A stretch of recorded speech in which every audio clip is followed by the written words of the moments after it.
attacks. We're not fooling around here. The impeachment inquiry intensifies. New whistleblowers, new documents, new subpoenas. We've been treated very unfairly. And the president doubles down with a new demand. China should start an investigation into the Bidens. Raising questions for his defenders. You're asking me a hypothetical that I'd rather not get into? The president is going to say what the president is going to do. And a rare concession from the president. The Democrats, unfortunately, they have the votes. The investigation proceeding at a breakneck pace. Will the White House delay by defying subpoenas, drawing new charges of obstruction? What new evidence will the investigation reveal? Is impeachment in the House now inevitable? Will Republicans hold the line in the Senate? The big questions this week for House Democratic Caucus Chair Hakeem Jeffries, one of the president's top House allies, Jim Jordan, plus insight and analysis from our Powerhouse Roundtable. We'll break down the politics, smoke out the spin, the facts that matter this week. From ABC News, it's This Week. Here now, Chief Anchor George Stephanopoulos. Good morning and welcome to This Week, a week of head-snapping developments in the impeachment investigation. The first key witness testimony to Congress. The first release of text messages from administration officials broadly confirming the pressure campaign on Ukraine outlined in the original whistleblower complaint. That brazen public request from President Trump calling on China to investigate Joe Biden. Late Friday, the first subpoenas to the White House, plus a new request for documents from Vice President Pence. And this morning, more breaking news. ABC News has learned that the legal team representing the first whistleblower is now representing a second whistleblower. Attorney Mark Zaid told me that this second whistleblower is a member of the intelligence community with firsthand information on some of the allegations at issue. The second whistleblower has been interviewed by the Inspector General, and his attorneys say they have the full protection of the whistleblower law because they provided information directly to the Inspector General. The second whistleblower has not yet communicated directly with the congressional committees conducting this investigation. I want to dig into this with our Chief White House Correspondent John Karl, our Chief Justice Correspondent Pierre Thomas. And Pierre, under this reading of the law, several other officials could claim whistleblower protections. George, this is critical. We know from the whistleblower's initial complaint that there were at least 6 other people that he was gathering information from. So you have the potential that those people could be witnesses coming before Congress. And George, what is key here? These are people who can not only corroborate the whistleblower's account, but they can add layers of additional detail. And some firsthand information, according to Mark Zaid right there. John Karl, President Trump was tweeting about the possibility of a second whistleblower last night. He sure was, George. We've reached out with this latest news. The official comment from the White House is no comment. But late last night, the president did tweet about reports there might be a second whistleblower, saying, the first so-called secondhand information whistleblower got my phone conversation almost completely wrong. So now word is they are going to the bench, and another whistleblower is coming in from deep state, also with secondhand info. Meet with Shifty, keep them coming. Now, George, a couple of quick fact checks on this. First of all, as you just reported, we are told that this second whistleblower, in fact, had firsthand information, not secondhand information. And the second thing is the first whistleblower's complaint turned out to be quite consistent with what we know about the call based on the transcript, reconstructed transcript released by the White House. And, John, the president may have been responding to that New York Times report about the possibility of a second whistleblower that came out on Friday. But Mark Zaid, the attorney, told me he doesn't even know if his client is the whistleblower referred to in the New York Times. Meantime, the White House is seeming to defy the subpoena from Congress. Absolutely, George. What I am told from senior officials is the White House has absolutely no intention of cooperating with the congressional committees on this unless Nancy Pelosi first holds a vote formally opening an impeachment inquiry. Here's the way one White House official told me, put it to me. You don't get to have an impeachment by holding a press conference. We are not going to participate in a show trial. What officials are saying is, without a formal vote by the House, the White House is deprived certain rights they would have in an impeachment process, including the right to have White House counsel present at all depositions by congressional committees. So far, the Speaker has resisted that vote. What do we expect this week on Capitol Hill, Pierre? So, George, it's going to be a key week on Capitol Hill. Gordon Sondland, who is the ambassador to the European Union, he's expected to be deposed on Capitol Hill. Also, the ambassador to the Ukraine, who was fired in the midst of all this controversy, her name is Marie Yovanovitch. She's expected to testify as well, George. So, a key week on Capitol Hill. Okay, Pierre, John, thanks very much. Let's bring in our legal experts on impeachment. Barbara Comstock, former Republican member of Congress who served as chief counsel for the House Government Reform Committee during President Clinton's impeachment. And Kate Shaw, who served as legal counsel in the Obama White House, now a professor of constitutional law at Cardozo Law School. You know, and Kate, let me begin with you. When I was speaking with House Speaker Nancy Pelosi this week, she said a resolution is not necessary, but there has been a resolution for every other presidential impeachment. Right. So I think Speaker Pelosi is clearly correct that a resolution isn't required. It's not required by the Constitution or the House's rules, but you're right, it's historical practice to do one of these resolutions. So I think even if there's no requirement, there are a couple of advantages to the House to doing a resolution. One, I think it calls the White House's bluff on some of these document disputes. The White House says, we're not going to produce anything until you do a resolution. Well, you've taken that argument off the table if you pass a resolution.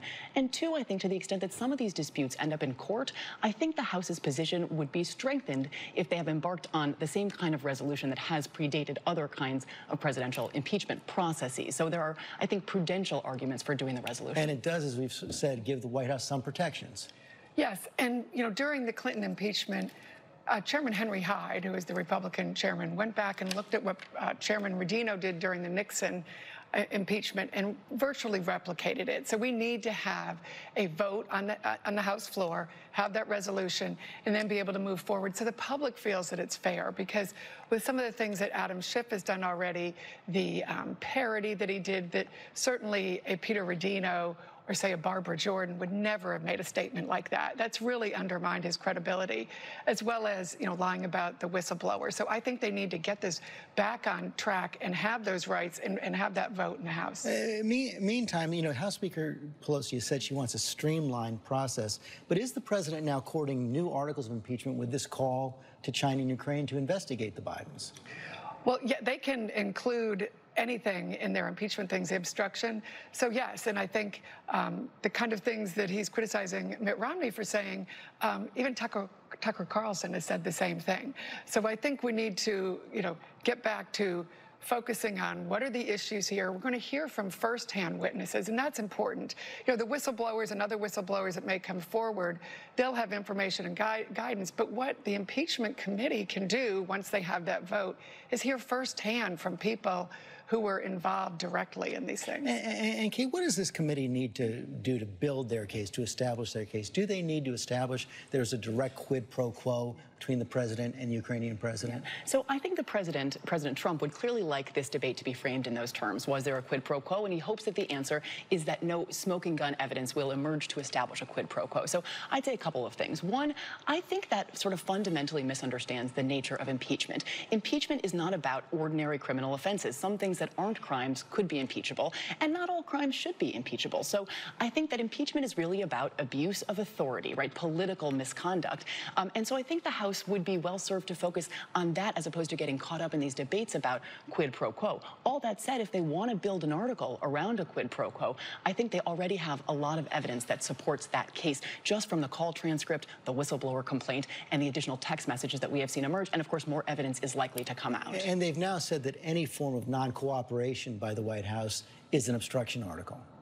Well, they did do that during the Nixon impeachment.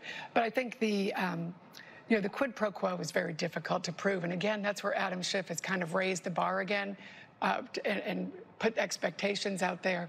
So that's why we need to hear directly from these firsthand witnesses. And you're right, the impeachment can be on anything. This needs to be taken seriously. And I wanted to quote from Barbara Jordan, because when you go back, she said, "We are trying to be big because the task before us is big."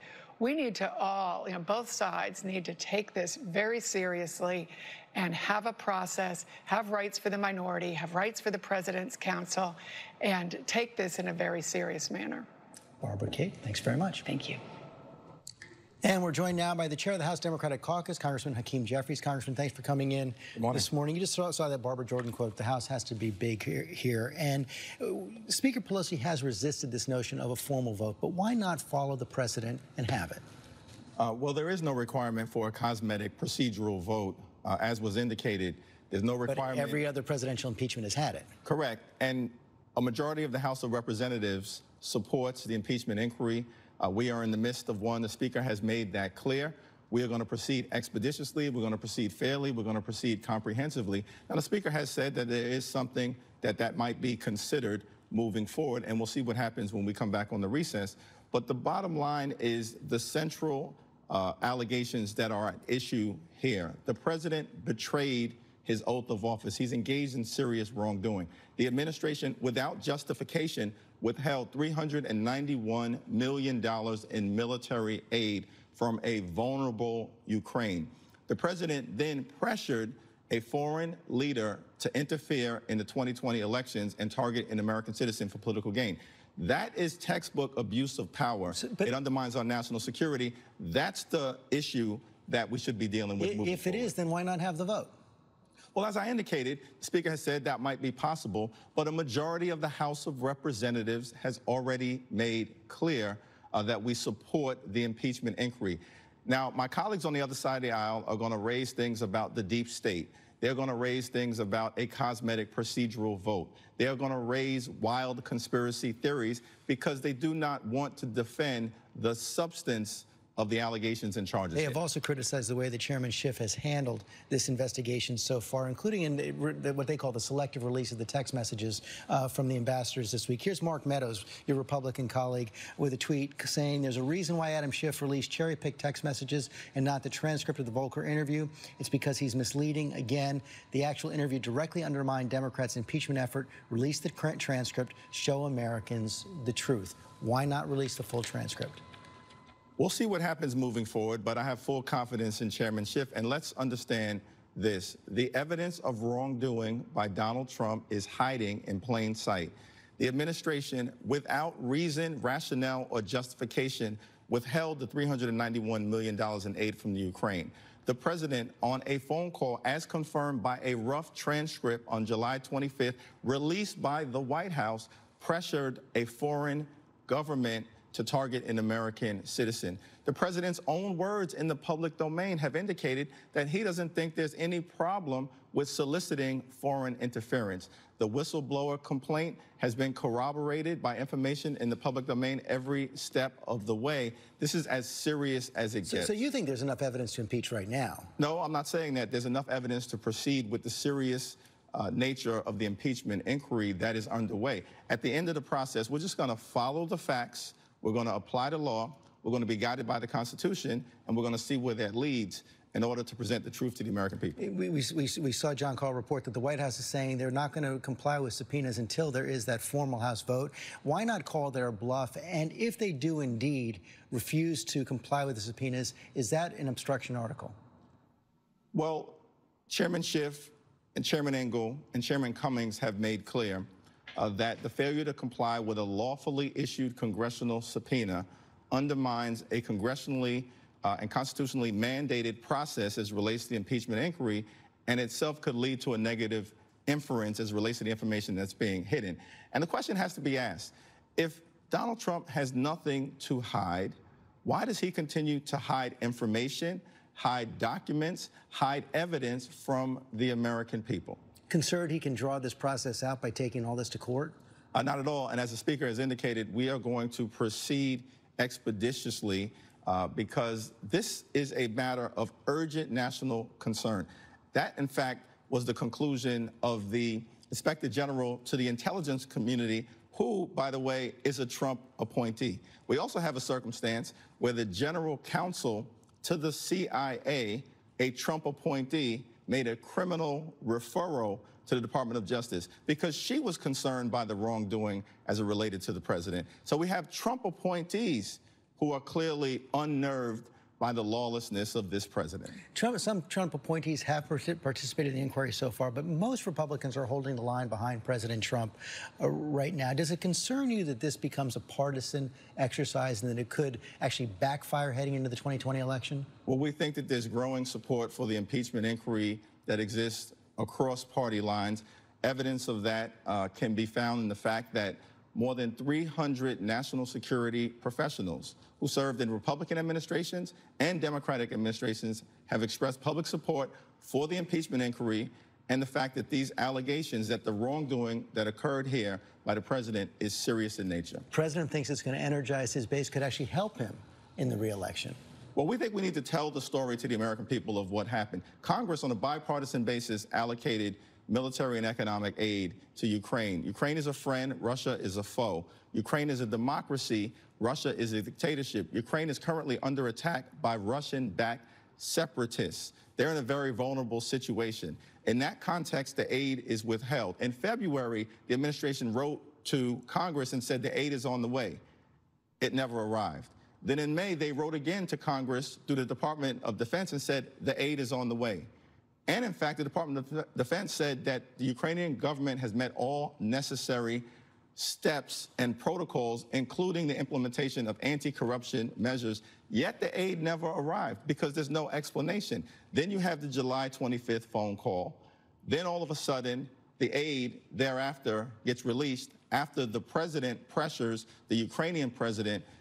Concerned that charge is going to stick and that impeachment will overwhelm the rest of your agenda?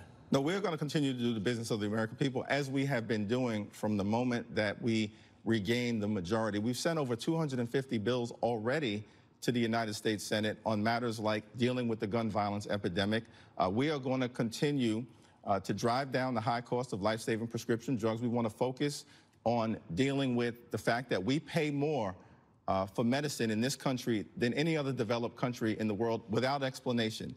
We've promised that we're going to work to fix our crumbling infrastructure. We want to invest at least $1 trillion, create 16 million good-paying jobs. We want to get to yes, as the Speaker has consistently indicated, on the renegotiated U.S., Mexico, Canada trade agreement. We want to do it in a way that's in the best interest of our farmers and manufacturing jobs in this country. We will not be distracted by our constitutional responsibility. That will proceed on a separate track. Congressman Jeffries, thanks for your time this morning. Thank you, George. GOP response from Congressman Jim Jordan is coming up, plus 538's Nate Silver and our roundtable on the politics of impeachment. We'll be right back. Helped President Trump win in 2020, would it be worth it? It's not about elections. It's not about I don't like him or I don't like his policies. It's about the facts and the Constitution of the United States. If you look at what's happened with my polls, they're through the roof. You know why? Because of this phony witch hunt. I got a call the other night from pastors, the biggest pastors, evangelical Christians. They said, we have never seen our religion or any religion so electrified. There you see Speaker Pelosi and President Trump weighing in on what impeachment means for the 2020 election. And we asked 538's Nate Silver if he buys the president's claim that impeachment will energize his base and make re-election more likely.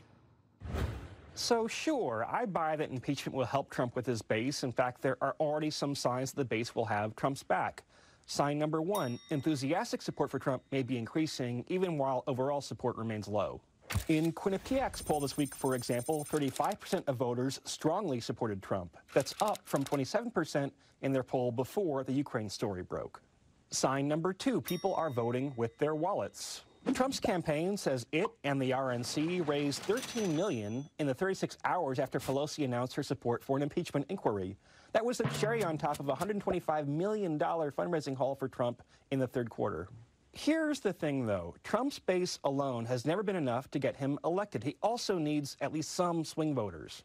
Back in 2016, Trump won independents by 4 points. He won more undecided voters, especially in the Midwest. He won voters who disliked both him and Hillary Clinton by a wide margin. Those are the things that pushed him over the top in the Electoral College. But so far among swing voters, Trump's impeachment strategy does not seem to be going all that great. Trump's overall approval rating has fallen slightly in 538's tracking from 43% to 41%. Meanwhile, support for impeachment among independent voters has risen from 34% to 41%, according to our polling average. And just one more thing. There are still around 5 or 10% of voters who don't approve of the president's overall performance, but also don't yet support impeaching him and removing him from office. It's those voters and not just the Trump base that'll be key to how impeachment plays out and, frankly, to his re-election prospects. Our thanks to Nate. He's tracking polling on impeachment at 538.com. GOP Congressman Jim Jordan up next. GOP Congressman Jim Jordan is standing by, and all week long you can get the latest on politics with breaking news alerts on the ABC News app. We'll be right back.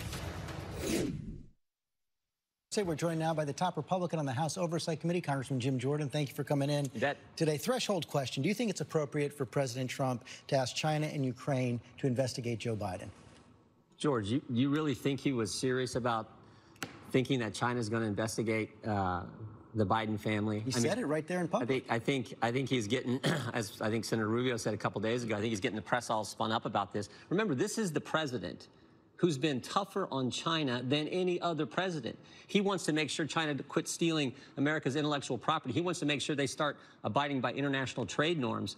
And tougher than anyone. He's put tariffs on China, and you really think he says, oh, the same guy who's been tougher on China now thinks, oh, China's going to investigate the Biden. He was just making a statement to just underscore how wrong it is what took place here with Hunter Biden getting these deals that he got. That's all he's doing. So the president asked China to investigate. We're not supposed to take the president at his word? I think Senator Rubio said it best. This is the president. You guys would think after 3.5 years, you would, with the campaign and everything else, you'd figure out some of the ways that this guy's... The exact same thing he said in private to the Ukrainian president. I wish there would be the same outrage for what the president said about China, the same outrage that there was when we saw when the Clinton campaign and the Democrat National Committee hired a foreigner who worked with Russians to dig up dirt on the president, put it in a document that was given to the Department of Justice, and then the FBI used that document to go to a secret court to spy on the Trump campaign. And you guys weren't outraged about that. But now the president makes a statement about China, the guy who's been tougher on China than any other president, and you think this is somehow a big deal. So should I conclude from that you don't think it would be appropriate for the president to ask China to investigate the Bidens? I think he's just making this. I'm just telling you what the statement is. You asked me about the statement. I'm saying I don't think anyone in America really believes, except people maybe in the press and some Democrats in Congress, really believe that the president of the United States thinks China is going to investigate. He's making a statement. Well, he's asking for it, and the president hasn't said he's joking. He said a very direct statement. He wasn't smiling there. Sure. He wasn't laughing. It wasn't a joke. You don't think this president's been the toughest president on China? Imposed tariffs on China? You don't think this president wants to make sure China starts abiding by international trade norms, starts dealing with the theft of intellectual property? You don't think... I mean, okay, you can think that, but I just don't think that's what the case. I'm asking if you think it's appropriate for the president to ask China to investigate. I think he's saying what's on the minds of so many Americans. That's not what I'm asking. I think he's saying what's on the minds of so many Americans. How does the vice president's son get $1 billion from a bank, a subsidiary of the Bank of China? How does he get that deal just a couple weeks after he flies on Air Force 2 to China? I think he's just pointing out the facts. He says it in the way he says it, but I don't think it's really like, oh, China, go investigate the Biden. That's not a fact, and it's not true, and the Chinese have denied it as well. But I still haven't gotten an answer to the question. Is it appropriate for the president to ask China to investigate Joe Biden? I think he's got you guys all spun up, and obviously it's the case. You've asked me the question. You've asked me the question like 4 times. I've answered because it. You haven't answered it. I don't think he really meant go investigate. Because do you think China's going to investigate him? I don't know if China's going to investigate him. I know the president asked China to investigate. We know they're not, George. Come on. Why can't you answer yes or no? Do you think it's appropriate? I don't, because I don't think that's what he did. I don't think that's what he did. But it was right there on camera. I think Senator Rubio had it exactly right. I think our side says this is exactly what, I think most Americans say this is exactly what the president was doing. You would think after, like I said, a few years of following this president, you would understand sort of how this guy communicates. I think that's what he's doing. You're still not answering the question. If the president is asking China to investigate, which he did right there, is that appropriate? Is that an abuse of power, or is that appropriate? I think when the president is, and this is why it relates to Ukraine, I think when the president is trying to make sure that there is not corruption, that if we're going to be sending the hard-earned tax dollars of the American people to Ukraine to help them fight Russia, to help them get their country moving in the direction they need, to get the security assistance they need, I think he believes that we should make sure there's not corruption there. It's not President Trump's fault that Joe Biden's son was hired by a company that Mr. Volker told us this Thursday when we had him in for the interview, the ambassador, the special envoy to Ukraine. It's not President Trump's fault that Joe Biden's son was hired by Burisma, this company that had a long history of corruption. I think the president, when he's trying to decide how American tax dollars are going to be spent and what countries they're actually going to go to, it's his job to make sure there's not corruption. So when the vice president's son is hired by this company that Mr. Volker told us had a long history of corruption, was linked to the government in Ukraine, I think that's the president doing his job. So you think it was appropriate for the president to ask Ukraine to investigate Joe Biden? Do you know of any other instances where the president has called on foreign leaders to investigate corruption that did not involve one of his political rivals? George, we heard from the ambassador for hours this Thursday, and the ambassador told us there was no quid pro quo, there was no linkage between any type of security assistance money and any type of investigation. The ambassador was clear. We have the transcript where there is no quid. Even Democrat chairman said after reading the transcript, even though before they got the transcript, they said there's going to be a quid pro quo in there. After reading it, they said there is not a quid pro quo. And the two individuals on the call, the two people on the call who know it best, President Trump and President Zelensky, said there was no pressure, no pushing, none of that. It was done in a professional manner. That's what Ambassador Volker told us in his Ambassador Volker told you a lot of things this week. Let's show some of the texts right here. On July 25th, this is the same day as the president's phone call. Ambassador Volker, good lunch, thanks. Heard from White House, assuming President Xi convinces Trump he will investigate, get to the bottom of what happened in 2016. We will nail down a date for a visit to Washington. Good luck, see you tomorrow. And then the Ambassador Bill Taylor on September 1st. Are we now saying that security assistance in the White House meeting are conditioned on investigations? Gordon Sondland said, call me. In that July 25th text right there, it's very direct. The White House meeting is being conditioned on the investigation. Ambassador Volker told us exactly the opposite. He said there was no quid pro quo, no linkage to any investigation and the security assistance money. But this is Adam Schiff's partisan and unfair process that he's going through, releasing selective text. Why don't he release the whole transcript? Well, why don't we know? I asked Hakeem Jeffries that exact question. But the real question is, why don't you ask Adam Schiff, why won't he do it? The president released the call.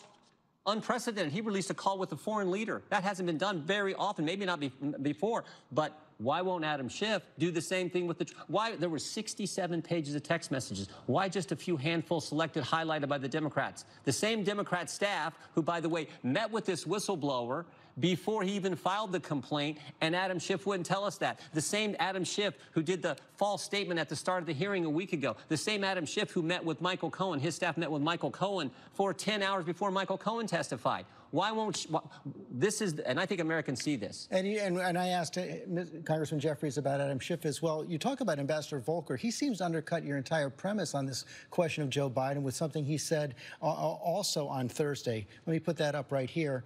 I have known former Vice President Biden for 24 years, and the suggestion that he would be influenced in his duties as Vice President by money for his son simply has no credibility to me. I know him as a man of integrity and dedication to our country. That seems to undercut the entire premise of what you're talking about. No, it reinforces it, because Mr. Volker's entire testimony on Thursday said that there was no, he said we conducted ourselves in the highest professional manner, everyone involved. Mr. Volker is the special envoy to Ukraine. He knows more about this subject area than anyone. And he understood that Zelensky was different.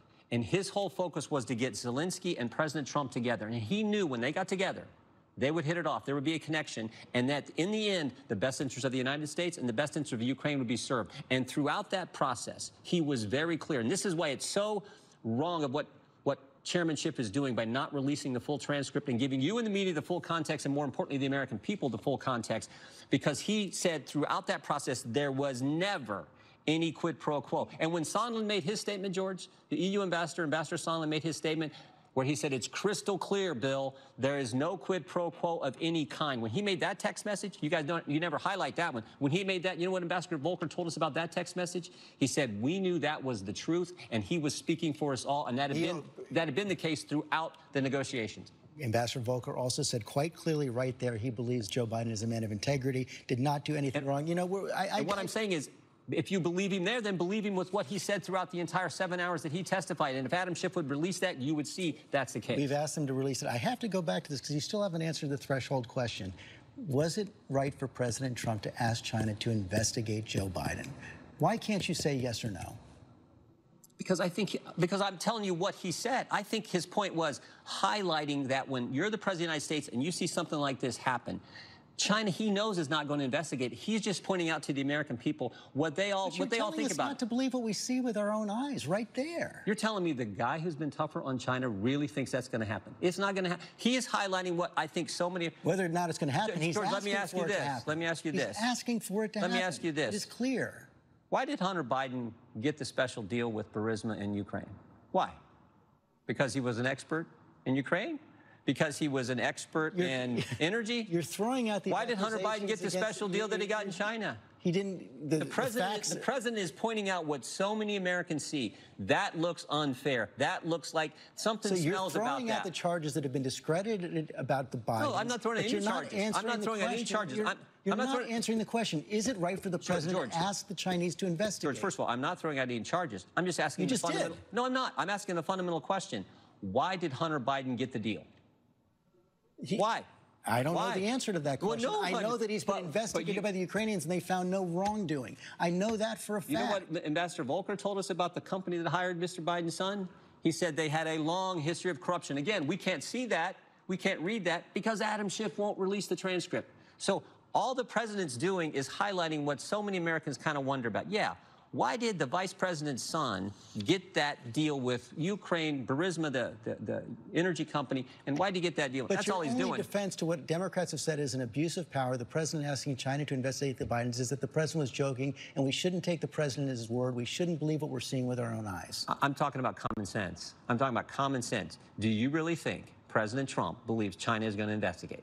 I believe he asked them to investigate. To highlight and underscore a question that's on the minds of so many Americans, George. So why did Hunter Biden, why did the vice president's son suddenly get these deals? We've been going 10 minutes. You still can't say whether you think it's right or wrong. Well, I don't think it's going to happen. That's why, I mean, I just don't think that's what the president was really saying. Congressman, thanks for your time this morning. You bet. Thank you. Roundtable's up next. We'll be right back. I just got out of the hospital a few hours ago, and I'm feeling so much better. I just want to thank all of you for the love and warm wishes that you sent to me. See you soon on the campaign trail. Other big political news this week, Bernie Sanders had a heart attack. He's going to be off the campaign trail for a full day, for a few days at least. We all do hope he recovers well. Let's talk about that later on our roundtable, but I'm going to bring him in right now. Chief Political Analyst Matthew Dowd, Republican strategist, CNN political commentator Alice Stewart, Senior National Correspondent Terry Moran, and Yvette Simpson, the CEO of Democracy for America. Let's begin with impeachment, Matt Dowd. And I guess I just have to begin where I just ended there with Congressman Jordan. It's something you're seeing with a lot of the president's defenders. They actually are put in an uncomfortable spot when they're asked to answer for, is it right for the president to call on China, other countries to investigate the Bidens? Well, it seems through this entire process over the last week that every argument they make only sustains itself for 5 minutes, and they have to switch to another argument because the fact sets don't go against them. And the past history of how we've looked at these things go against them. I mean, to me, this is Nancy Pelosi said, it's an incredibly somber moment in our country's history. If he gets impeached, he'll be the third president to be impeached in this process. But I think the Republicans in this entire process would have a much more successful way to go in this if they would just accept the facts as they're laid out and accept the words of the President of the United States himself, both in what he said on the South Lawn and what the call transcript summary has shown has already occurred. I think it is safe to say that whether we're talking about what he said with regard to China on the South Lawn and in the phone call with the president of Ukraine, the comments and the words he used were inappropriate. They were ill-advised. But the question is, were they impeachable? I do not think that they were. I think this is worthy of investigation. I think we need to look further. This latest whistleblower report that has come to light this morning, that is worthy of further investigation. And in order to do so, let's let the House put this for a vote. Right now, what we have is a Nancy Pelosi and a squad impeachment effort, but we need to put it on the floor for the House, let them take a vote, and that way we can get not just second and third-hand accounts of what happens, but first-hand accounts from people who were actually on the call and have more information. It does appear That's the appropriate that the Speaker's going to have to call for that vote, isn't it? You know, she's not required to. And I do think we need to acknowledge that Congress is a co-equal branch of government. The president cannot dictate how they do their work. I think this is a distraction and a delay tactic. If Congress says you need to give documents, give the documents. It's just not required. If they do that, they probably will do a vote right after recess. But I think they want the process to be able to go forward in these committees now so that we can move forward and not let this drag into next year. Has the case been made for impeachment already? Well, I think not for a lot of American people, and that's why I think I would say that it would be wise for Democrats to do this, because if you're going to do something this big, bring the country together behind it. Because the president's strategy right now is asking his people to suspend disbelief and their common sense, and not to acknowledge, not to budge an iota, not a micromillimeter from its perfect call. Everything I've done is perfect, and can't get people, can't allow people to budge from that, because if they start asking, well, how wrong was it? And evidence comes out, then he's lost his last line of defense. And I think for the Democrats to move forward as unified as possible and as sober as possible is the best way to serve the country, whatever way it turns out. Because the other thing he's doing is he's saying, trust me, don't trust them, and don't trust the media. And scorched earth from the president on his opponents is a series of tweets. Mitt Romney, one of the few Republicans, come out and say the call on China to investigate is wrong and appalling, and the president's been nonstop on Twitter. Well, I mean, there's so many things wrong with what the president did. First of all, just attacking somebody and using the words he used as a United States senator of his own party that he attacks in this. The second part of this is, if the House, which I believe the House will impeach the President of the United States, and I believe it's going to happen before Thanksgiving, and the American public is actually much more for the impeachment than they were for impeachment during Nixon. The numbers have been going up. They've been going up, but they're much higher than they were during the Nixon impeachment in this time. The Mitt Romney is going to be a juror if the impeachment is. So he's basically attacking one of the jurors who's going to decide whether or not he should convict the President of the United States after the House impeaches. It just seems a really stupid thing to do. But he's trying to keep all the other Republicans quiet, correct? Sure, and this is a strategy that he's used in the past. It is to deny, deflect, and denigrate anyone who opposes him, and that is something that has worked for him.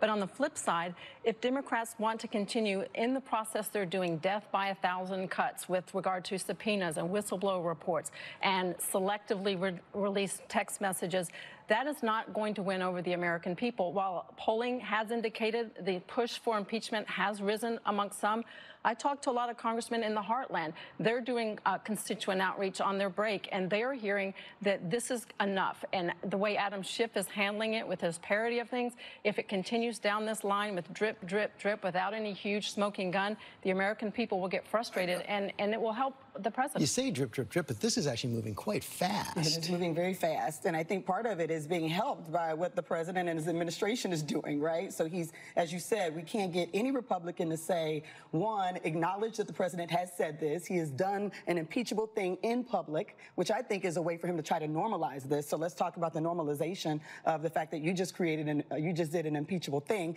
And also, he's implicating everybody. I mean, it's Pompeo, it's Barr, Rudy Giuliani is every day. Now Rick Perry made me do it. So I think the longer this goes on, not only are the American people going to realize that there's something here, right? He looks like somebody who's done something wrong because he's pointing the finger at everybody and bringing everybody in. And so I think, one, popular opinion will continue to rise, and I think people will realize that he did something very, very wrong, and he should be impeached. There does seem to be something to this idea of the president just doing it all out there so publicly, so transparently. I try to imagine if there had been a tape release of the president saying, I want China to investigate the Bidens, in some ways that would be even more explosive. And by bringing it out in the public, and this is his line of defense, I have done nothing wrong. What you're saying is not my personal political vendetta, but my job, my constitutional job as president to root out corruption around the world. Now, he just happened to pick his first case in Ukraine with Joe Biden, and that might strain credulity, but he is saying this is not an affair, a personal affair, it's an affair of state. As his campaign is running ads against Joe Biden in the early states. Exactly. To me, when you look at this, so what would cause Republicans to vote for impeachment? What could a President Trump do that would cause Republicans to vote for impeachment? Look at history. So when have Republicans voted to impeach a president? They voted to impeach a president in the 90s for lying about sex. Okay, check mark. That's been done with this president. They voted to impeach Andrew Johnson for being out of step with the values that they believed in America. That's what they basically voted against Andrew Johnson. Check. They could do that in this case. And now we have a president that's fairly clear from his own words and everything he said, and even if it's out in the open and it's all like, this is outrageous, that he abused power and power of the office and welcomed the intervention of a foreign government into our election in some manner. So I'm just curious. I would love the Republicans to tell me what instance would they vote for a President Trump to impeach a President Trump? I would love to know that. Well, certainly getting more information about this. As I said, this is inappropriate. This is not something that any Republican communications advisor or political advisor would say, hey, this is a great thing to say when you're talking to the president of the Ukraine. However, there is not enough information and not enough evidence to indicate I don't see a quid pro quo on that transcript. I don't see a malfeasance. I don't see crimes befitting and necessitating an impeachment. And until that happens, Republicans are going to withhold until they see more information. He withheld aid. What was the justification for withholding the aid?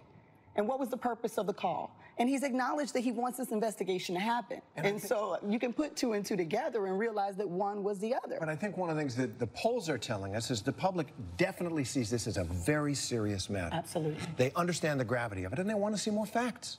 I think that it's support for impeachment or impeachment inquiry. I think they want it to go forward. And these allegations and the evidence that they've already seen, they recognize it's serious. That's why I wonder if this defense you're seeing from some Republicans to release the whole transcripts, let's see all the facts, if that is actually going to backfire. I mean, these processes are dynamic, and you never know what's going to come out. Right. That's the problem. I think if they're going to say let's be transparent, be more transparent. He could actually say, okay, great, dump it all. Okay, now the subpoenas. Now honor the subpoenas that have been sent to the White House, that have been sent to the Secretary of State, that have been sent to the Vice President of the United States. If we're going to be transparent, okay, welcome to it. Let's all be transparent in this process. To me, this moment, and I agree, it is incredibly, the public is focused on it, is concerned, but it goes through this partisan lens, unfortunately, that we have in this process. But again, I go to, at some point, and Mitt Romney, I think, has asked this question, which is why he said the things he said. Ben Sasse has said the things he said. Senator Collins has said the things she said. It is a very concerning moment in American history for a president, and don't even get to quid pro quo, to invite a foreign government, multiple foreign governments, into our election, to interfere in our election on behalf of a candidate. That's an incredibly... Third time it's happened. Absolutely. But if one of the president's goals was to tarnish Joe Biden, cripple his campaign, is it working? I don't think so. I mean, you see Republicans going out in public, and they're actually trying to try Hunter Biden in the court of public opinion, right? So the investigation, quote unquote, may happen. It looks like the Ukrainians might actually do it. But until that happens, they're trying to tarnish his reputation by saying a lot of things that aren't true.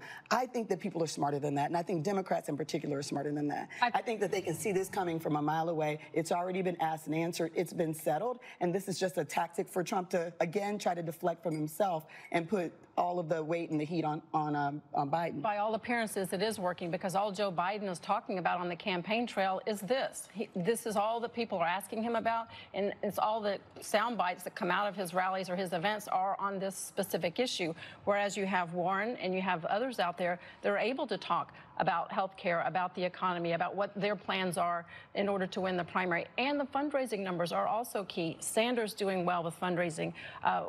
Even Mayor Pete and Booker, all of them outraised Joe Biden in the third quarter fundraising. Not to mention, you want to talk about how this impeachment has impacted the president. As we indicated, $13 million in the first 36 hours since Nancy Pelosi began this impeachment inquiry. That says a lot. And the fact that it's helping solidify the president's base with regard to fundraising and support, and is causing more fracture in the Democratic Party, that's where it's going to be a long-term political impact. A lot of political strategists say Joe Biden has no choice now but to just take it on and make this the campaign.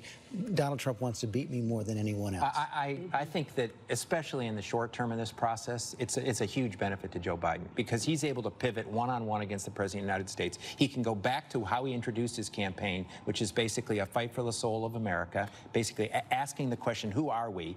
And he ought to go front and center, no holds barred, basically say, I'll take on the president directly on this, because the majority of the Democrats, they aren't necessarily concerned about who is in agreement on them on policy. They want somebody who can take on the President of the United States. And what better way than someone with the President of the United States is mentioned over and over and over again. Joe Biden, at the very least, had an appearance of a conflict of interest in Ukraine. Maybe he shouldn't have been that administration's point person when his son was buck-raking off of his name in one of the most corrupt countries in the world. And that is going to be raised by Democrats at some point, certainly by Republicans. It is a definitional appearance of conflict of interest. Cat meet kettle. I mean, the Trump family is probably more entrenched with foreign governments and their business dealings. I mean, when you compare the two, it's like you cannot even begin to... We're in a populist moment when the notion that because Daddy is vice president of the United States, you get to make a lot of money. But if he's president, you can get trademarks in China and business development. Whataboutism has become the last refuge of America. So that's what's so funny about this is that, you know, the hypocrisy of it. Not only is it something we're going to hear from the president and Republicans, but as Terry said, mark my word, this will be used as we get down in the primary process by either the Democratic opponents against Joe Biden or super PACs that want to raise the